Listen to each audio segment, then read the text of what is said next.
Hoy, la Sociedad Argentina de Pediatría advirtió que es imprescindible la vuelta a las escuelas en la modalidad presencial. Destacó también que las aulas son un sitio seguro para los menores mientras sus padres trabajan y que es una herramienta de equidad indispensable, especialmente para los grupos sociales más vulnerables. Buenas noches, estas son las noticias a las 20:30. La ANMAT recomendó la aplicación de la vacuna Sputnik V en mayores de 60 años. Lo hizo luego de analizar los estudios complementarios de fase 3 realizados en Rusia que determinaron una efectividad del 91,8% del fármaco en ese grupo etario. El ministro de Salud bonaerense, Daniel Goyan, fue el primer argentino de más de 60 en aplicarse la vacuna. El Gobierno Nacional reglamentó de forma parcial la ley de teletrabajo que garantiza la desconexión digital y la reversibilidad justificada. También establece que el empleador deberá proveer las herramientas para realizar la tarea y dichos materiales no serán remunerativos. El Ministerio de Trabajo comunicará con una resolución la fecha en la que entrará en vigencia la ley. Continúan los hechos de violencia en la costa bonaerense. En Pinamar, una joven resultó herida tras ser golpeada con una botella, lo que desató una pelea. Mientras tanto, avanza la investigación por el caso de Matías Montín, el joven de 20 años que fue agredido en un boliche de Mar del Plata y permanece en terapia intensiva. Uno de los sospechosos es jugador de Arsenal y otro es hijo de un barra brava de Rosario Central. Joe Biden asumió la presidencia de Estados Unidos con un discurso de unidad nacional en una ceremonia marcada por un fuerte operativo de seguridad y la ausencia del exmandatario Donald Trump. Junto a la vicepresidenta Kamala Harris, Biden recordó a las víctimas del COVID-19 y destacó el triunfo de la democracia. Antes de partir hacia Florida, Trump aseguró que volverá de alguna manera. River volvió a los entrenamientos en Ezeiza y estuvo presente Marcelo Gallardo. El entrenador dirigió la primera práctica de la pretemporada, pero aún no confirmó su continuidad. Por su parte, Enzo Pérez rechazó la oferta del fútbol turco y seguirá en el millón.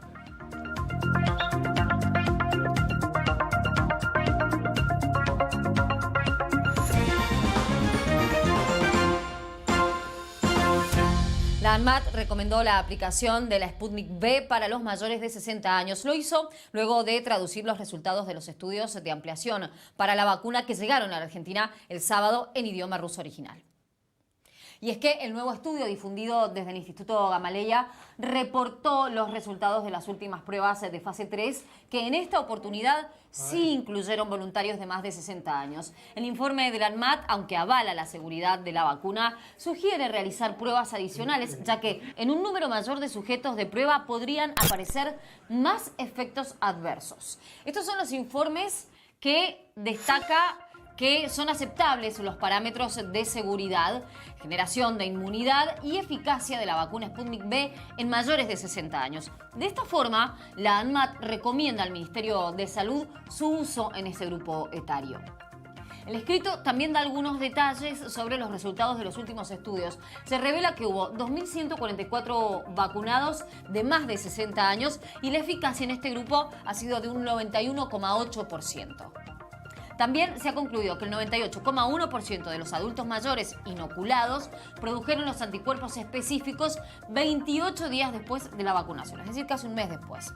También se observó que casi 20.000 vacunados de todas las edades hubo 70 efectos adversos graves, ¿no? Según los estudios, no estuvieron relacionados a la aplicación de la vacuna. Solo un caso adverso grave se produjo en un voluntario mayor de 60.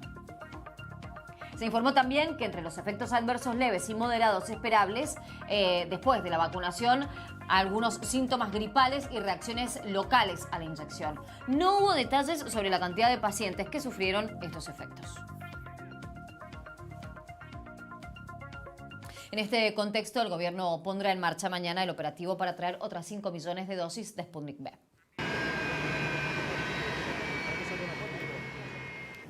El Ministerio de Salud encargó acondicionar 3 aviones de Aerolíneas Argentinas para buscar el próximo cargamento de entre el 21 y el 24 de enero. Según trascendió, el gobierno planea realizar un traslado semanal de 1 millón de dosis hasta concretar el total del envío. Según lo acordado con Rusia, Argentina dispondría, antes de terminar enero, de 4 millones de dosis con el componente para la primera inoculación y 1 millón adicional con el componente para la segunda. Desde el gobierno aseguran que Moscú confirmó que el cargamento ya está disponible. Con este lote se priorizaría la vacunación de lo que reste del personal de salud y los mayores de 70 años.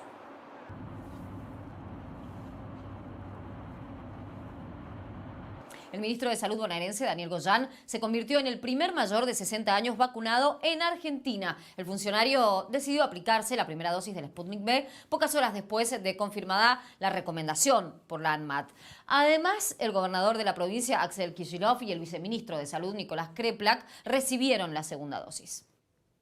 Esta aprobación nos permite ampliar esta primera etapa de la vacunación, donde alcanzamos con ya, digamos, 100.000 vacunas a una parte importante de los trabajadores y trabajadoras de la salud. Ahora, según lo que se ha resuelto, nos tocaría completar el personal de salud y al mismo tiempo empezar con personas mayores de 70 años. En tanto, el Ministerio de Salud informó cómo avanza la vacunación a 3 semanas de recibido el primer envío de vacunas Sputnik V. El operativo para la aplicación del primer componente tiene más de 299.600 vacunas entregadas y casi 242.000 dosis inoculadas. En tanto, del operativo de distribución de las dosis del segundo componente, que empezó el lunes, hay 152.000 frascos entregados a las provincias. Luego de que ayer se comenzara con inoculación de las dosis, hoy ya se aplicaron 2.000 vacunas.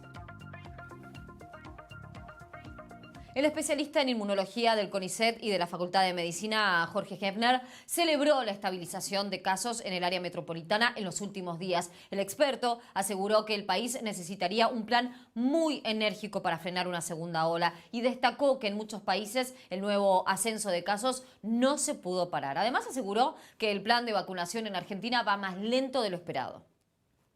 Si se concretan los anuncios de que ahora en las próximas semanas estarían llegando 5 millones de primeras dosis, 1 millón de segundas dosis y después con entregas de 1 o 2 millones semanales, yo creo que viéndonos en el escenario del mundo estaríamos empezando a remontar este atraso.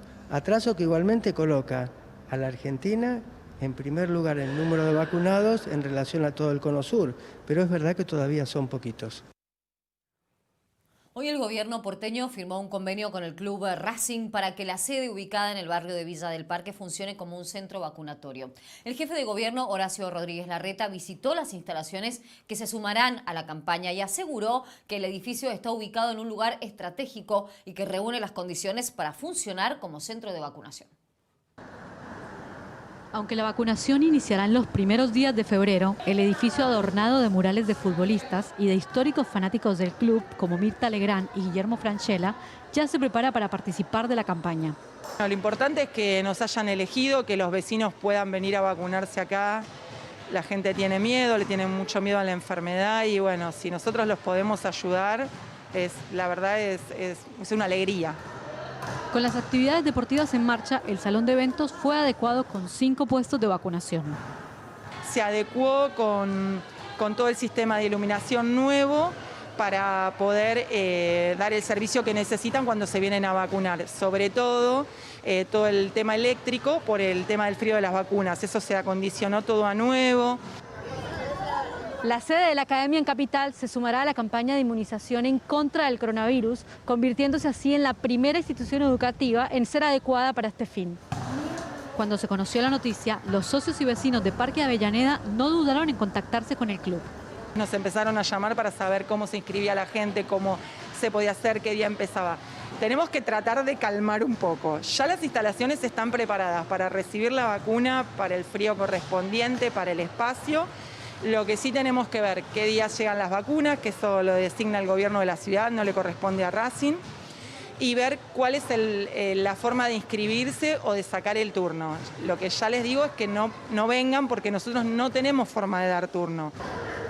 Mientras tanto, el Club de Avellaneda se prepara para formar parte de este operativo y de esta forma brindarle un servicio a la comunidad. La provincia de Santa Fe registró casi la misma cantidad de casos de COVID-19 que la ciudad de Buenos Aires, con más de 1.200 nuevos infectados. Vamos a ver el último reporte del Ministerio de Salud de la Nación, porque en las últimas 24 horas se han reportado 150 muertes por COVID-19. El total de fallecidos desde que arrancó la pandemia es de 46.216. También se notificaron más de 12.100 nuevos contagios en toda la Argentina.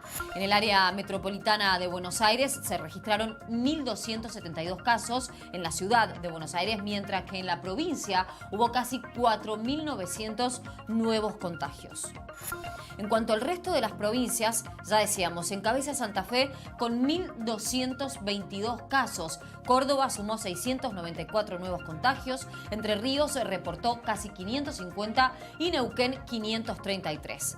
Vamos a ver cómo está el sistema hospitalario. La situación del sistema sanitario hoy es de 3.605 internados en terapia intensiva. Esto representa un 55% de camas ocupadas a nivel nacional y más de un 61% en la región metropolitana de Buenos Aires. El ministro de Salud de la ciudad, Fernán Quirós, reveló que en la última semana hubo una estabilización de contagios en el territorio porteño. Sin embargo, descartó que sea el resultado de la aplicación de las medidas de restricción nocturna y atribuyó la mejora a un cambio en el comportamiento sanitario de la sociedad. Sí es importante decir que hemos tenido un aumento muy significativo de los casos y que en los últimos, yo diría, 5 a 7 días, se han estabilizado, incluso como pueden ver ahí han descendido levemente. No hay una coincidencia temporal entre el descenso de los casos y las restricciones, porque luego de las restricciones tenés que esperar 7 a 10 días para observar el descenso de casos y el descenso de casos descendieron prácticamente al mismo tiempo que las restricciones. Es decir, que hay un comportamiento o un cambio de comportamiento ciudadano previo que seguramente se vio reforzada por estas restricciones o colaboraron.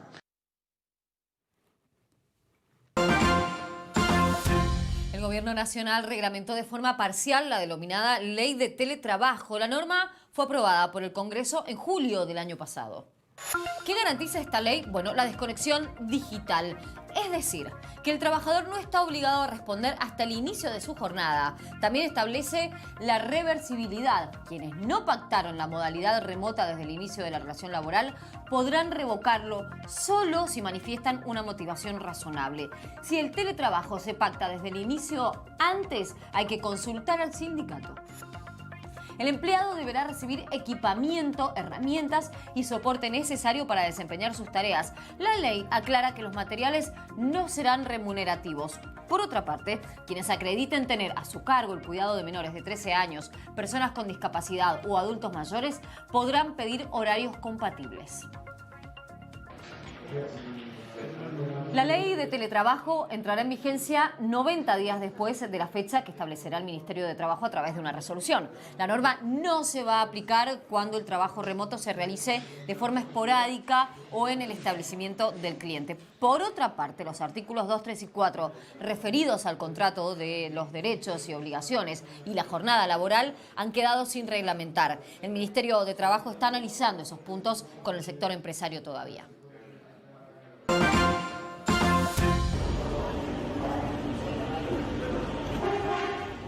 Una falla en el sistema eléctrico del tren Roca provocó corridas y largas filas en Constitución. El servicio estuvo interrumpido durante casi 2 horas y volvió a funcionar con demoras cerca de las 19:30. Durante el día hubo pasajeros cruzando por los andenes y vagones repletos de personas sin distancia social. Las acciones de YPF cayeron más del 6% tras confirmarse que Guillermo Nielsen dejará de presidir la petrolera y será reemplazado por el diputado y ex vicegobernador de Santa Cruz, Pablo González. El presidente Alberto Fernández le ofreció a Nielsen ser el embajador de Arabia Saudí. El economista afirmó por Twitter que hasta que se efectivice su salida seguirá gestionando el refinanciamiento de la deuda de 6.200 millones de dólares que tiene la compañía. Su reemplazante, Pablo González, fue director de la distribuidora de gas de Santa Cruz y gerente de la distribuidora de electricidad de esa provincia. 8 gobernadores del norte del país y 2 vicegobernadores le pidieron al presidente Alberto Fernández que se suspendan las elecciones PASO. Fue durante la reunión que se realizó en la localidad riojana de Chilecito. Los mandatarios pertenecen al PJ, excepto 2 que son de Juntos por el Cambio, Gerardo Morales y Gustavo Valdés. El presidente aclaró que se está respetando el calendario electoral y les recomendó tramitar el pedido a través del Congreso Nacional. Durante la reunión, los gobernadores también debatieron acerca del costo del transporte y pidieron un precio diferencial para la energía. Joe Biden asumió la presidencia de Estados Unidos con un llamado a la unidad. La ceremonia se realizó sin público, en medio de un fuerte operativo de seguridad y con la ausencia de Donald Trump. Además, al menos 3 personas murieron por una fuerte explosión en un edificio del centro de Madrid. Estos y otros temas en instantes en Noticias a las 20:30. Ya venimos. Este sábado, junto a la Dirección General de Música y Plaza Independencia, te llevamos el show a tu casa. Hola, soy Mariana Boca y te invito a Música en Casa Verano, la edición especial donde recordamos los mejores momentos que vivimos durante 2020. Este sábado tenemos a Guillermo Fernández, Esteban Morgado y Gloria Carrán. Te espero ahí, ¿eh? Música en Casa, sábados a las 22 por el canal de la ciudad.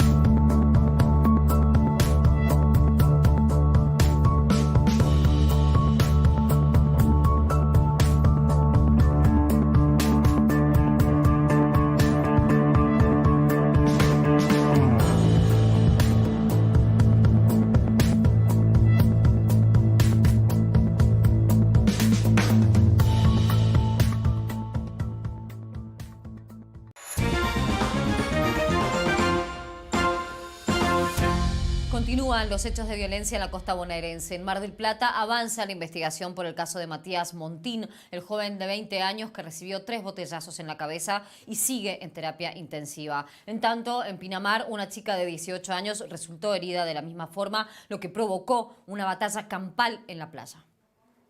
Esta mañana se entregó el tercer sospechoso de participar de la pelea en la que resultó herido un joven de 20 años a la salida del boliche Ananá en Mar del Plata. El acusado es Matías Veloso, futbolista de Arsenal de Sarandí e hijo de Gonzalo Veloso, dirigente de la Conmebol.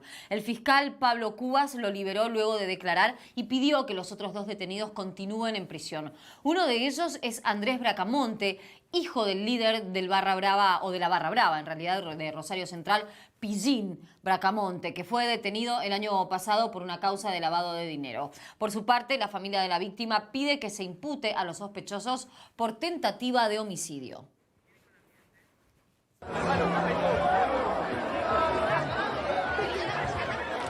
Y de esta forma empezaba la pelea en Playa Boutique de Pinamar, donde una joven de 18 años recibió un botellazo y sufrió leves heridas. Según informó la policía bonaerense, los amigos de la joven agredida fueron a golpear a quien había lanzado la botella y a partir de ese momento se desató la pelea registrada en las imágenes.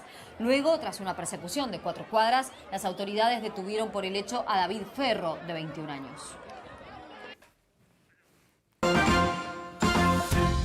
En la ciudad de Buenos Aires está abierta la inscripción al programa Plazas Activas. Los vecinos pueden anotarse para hacer gimnasia y yoga de forma gratuita en 8 espacios verdes. Elba es contadora y la cuarentena la agotó. Para ella no era suficiente hacer actividad física vía Zoom para olvidarse de los números. No es lo mismo hacer la actividad en casa solita a venir acá, que esto no se paga con nada, ¿viste? Porque como te decía, el olor a eucaliptus, los pajaritos que cantan y la fuerza que te dan los profes no se reemplaza con nada. Todas las chicas que van a Parque Avellaneda están entrando en ritmo desde hace un mes, cuando se habilitó la actividad. Hacemos como un estiramiento Después hacemos un poquitito de baile para que estén con las endorfinas bien arriba. Jazmín es murguera y este año se queda sin carnaval. Así que, de alguna manera, tenía que mantenerse activa. Para entrenar, para no perder el ritmo, no perder fuerza. Ella se enteró de las plazas activas de casualidad mientras paseaba por el parque, pero ahora no se pierde una clase. Es importante buscar la información e inscribirse en la página del gobierno de la ciudad porque los cupos son limitados, más que nada para mantener el distanciamiento. Además, una vez que se acude a la primera clase, ya se puede entrar en contacto directo con los profesores. Los mismos profesores se contactan con los alumnos vía WhatsApp y les pasan, al mismo grupo de WhatsApp, les pasan un link de inscripción en donde está no solo la declaración jurada de inscripción, sino el portal de la inscripción.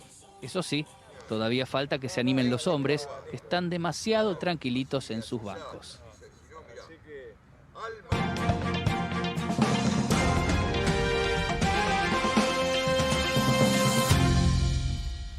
Joe Biden asumió como presidente de Estados Unidos con un discurso de unidad nacional. Su vicepresidenta, Kamala Harris, se convirtió en la primera mujer de ascendencia africana y asiática en ocupar ese cargo en una ceremonia marcada por el recuerdo del ataque al Capitolio y la ausencia del exmandatario Donald Trump. Preserve, protect, and defend the Constitution of the United States. The Constitution of the United States. So help you God. Así asumía Joe Biden la presidencia de los Estados Unidos. El titular de la Corte Suprema de Justicia, John Roberts, le tomó juramento y a los 78 años se convirtió en la persona de mayor edad en asumir la presidencia del país.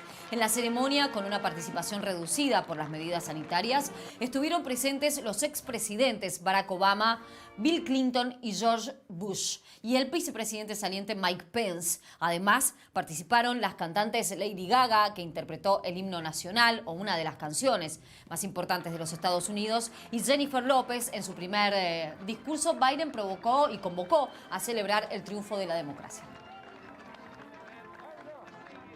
This is America's day.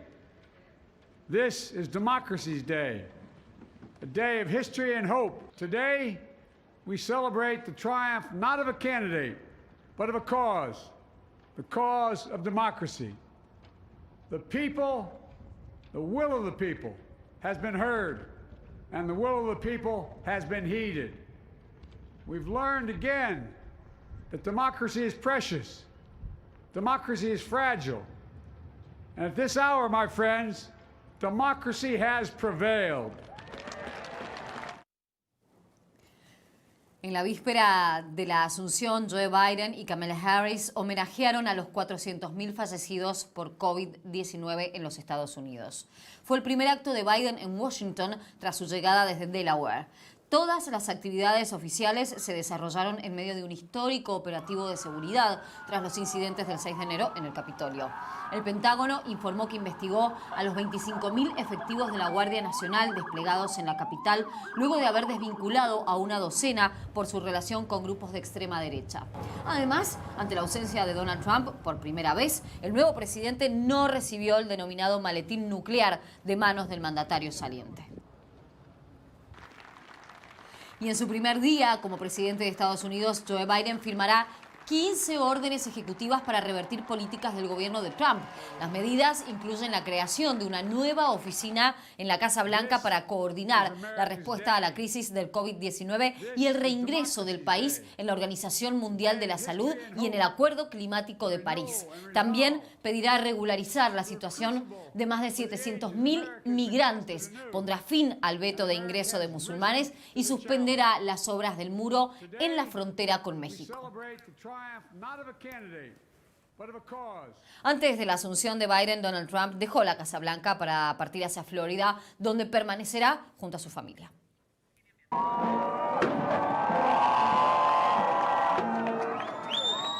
De esta forma, el mandatario saliente encabezó su último acto como presidente de Estados Unidos. En sus últimas horas, al frente del Ejecutivo, Trump indultó a 73 personas, incluyendo a su ex consejero Steve Bannon, considerado por defraudación, que estaba condenado por este tema, con donaciones para construir un muro en la frontera con México. Además, conmutó las sentencias de otras 70 personas. En su discurso de despedida, destacó logros de su gobierno y le volvió a desear éxito a su sucesor sin mencionar el nombre de Joe Biden. También afirmó que volveremos de alguna manera. So just a goodbye. We love you. We will be back in some form. And I want to thank all of the great people of Washington, D.C., all of the people that we worked with to put this miracle together. So, have a good life. We will see you soon. Thank you. Thank you very much. Thank you very much.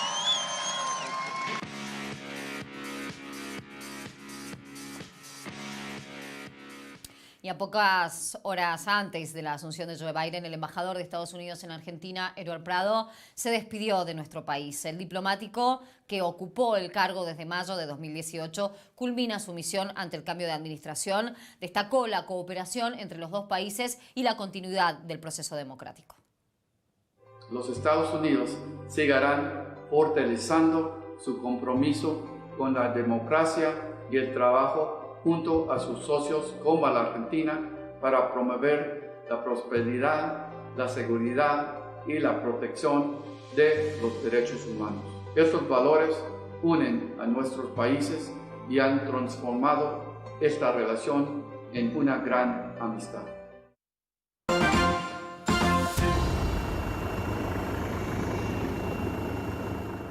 Al menos 3 personas murieron y más de 10 han resultado heridas luego de una fuerte explosión por un escape de gas en un edificio en el centro de Madrid. La construcción quedó destruida y las llamas persistieron hasta 4 horas después de la explosión. El edificio pertenece a una parroquia y está ubicado al lado de una residencia de ancianos y en las inmediaciones de un colegio. Acudieron 9 dotaciones de bomberos y 11 unidades de atención de emergencias mientras la policía evacuaba a los vecinos. El Reino Unido registró otro pico de muertes por COVID-19 al reportar más de 1.800 decesos en las últimas 24 horas. El número de fallecidos superó los 93.000 y el asesor científico del gobierno de Boris Johnson, Patrick Vallance, alertó que algunos hospitales se asemejan a una zona de guerra. Por su parte, la Organización Mundial de la Salud reveló que la cepa británica del coronavirus está presente en al menos 60 países y continúa, además, propagándose. Esta variante se considera entre un 50 y un 70% más contagiosa que el virus original.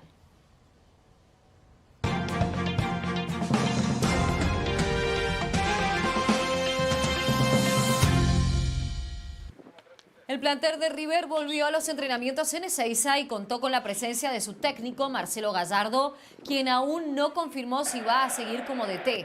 Enzo Pérez, por su parte, rechazó una oferta del fútbol turco y seguirá jugando en el conjunto millonario. De esta manera, resta definir la continuidad o no de Montiel, Nacho Fernández y Santos Borré.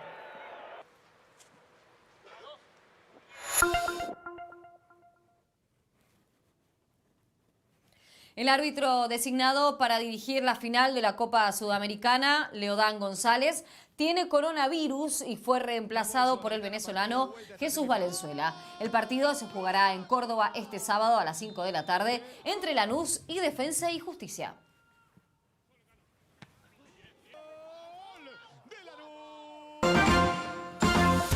Contamos cómo va a estar el tiempo en las próximas horas. El radar no detecta tormentas cerca de la ciudad. En este momento, 25 grados la sensación térmica y el cielo está totalmente despejado. Poco cambio de la temperatura durante la madrugada, así es que va a ser calor. Mañana el amanecer será el momento menos caluroso del día.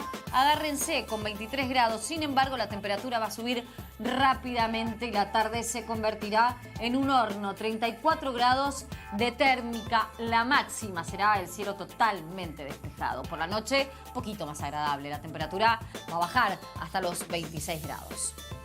Será otro día para cuidarse de los rayos del sol, sobre todo al mediodía y las primeras horas de la tarde. Índice UV muy alto, protección solar, siempre recomendamos desde aquí. Y hasta aquí les contamos qué pasó en tu ciudad, en el país y en el mundo. Gracias por habernos acompañado. Mañana más noticias a las 20:30. Quédate en el canal de la ciudad, ya llega el programa